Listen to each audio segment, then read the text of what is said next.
1924 yılının yer cihatını zulmet kaplagan bir keçisi Abdülkadir Damollam öz kütüphanasida o'tirib ilmiy mutayila qo'yniga cho'kib ketganida to'satdan bir shabi anglangandek bo'ldi-da, Damollam kim degan ovoz bilan tang orqasiga qarab ulgurmasdinla sham yo'riqida val-vul qilgan bir zaharlik pichoq olimning ko'ksiga sanjildi.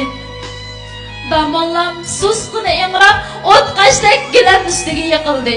Vatan, millat ishqida o't bo'lib ko'ygan bu yolg'onlik yurak bu ajallik zarbidan qansirab asta-asta so'qishdan to'xtadi.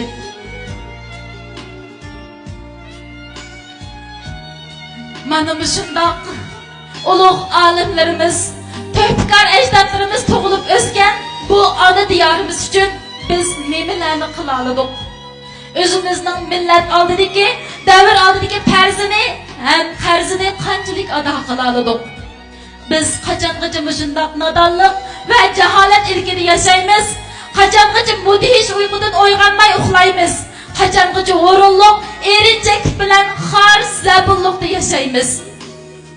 Savoqdoshlar, mana bu maktab, mana bu zulmatda qorong'uligida tamtirab yurgan dillarga yo'riqlik ato qilib, qalb saynosidagi mudhish mahkumlik bilan kazobat zulmini yo'qotadigan ilm ma'rifat koni. Sizlar ilm ma'rifatning koni bo'lgan bu go'zal maktublarni zodi qandoq ko'rasizlar? Sizlar har kuni atiganda xuddi turmaga ilib ningilgan noyachilarga o'xshash bo'yninglarni so'rgandek sinfga kirsizlar. Kirsizlar yo'q, qilchilik bilim olishni rizochiligingni yo'q, fursat bo'lsa o'ynashni, uxlashni xohlaysizlar. Ba'zilaringlar hatto dars tashlab, to'rxonlarga berib ko'ngil ochsizlar. Qilchilik o'g'ilish qilishni xohlamaysizlar.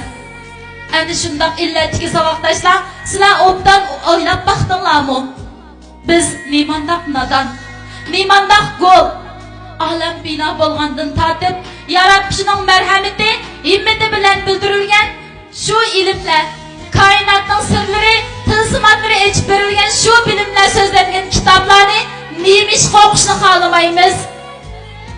Shu bilimlar bilan aqliy ko'zimizni ochib, o'z kallamiz orqali nemining to'g'ri, nemining xato, nemining haq ekanligini nemishga bilishga oldirmaymiz. Savoqdoshlar, bu bilimlar qandoqdir biror davlat va yoki biror millatga yolg'iz tava emas.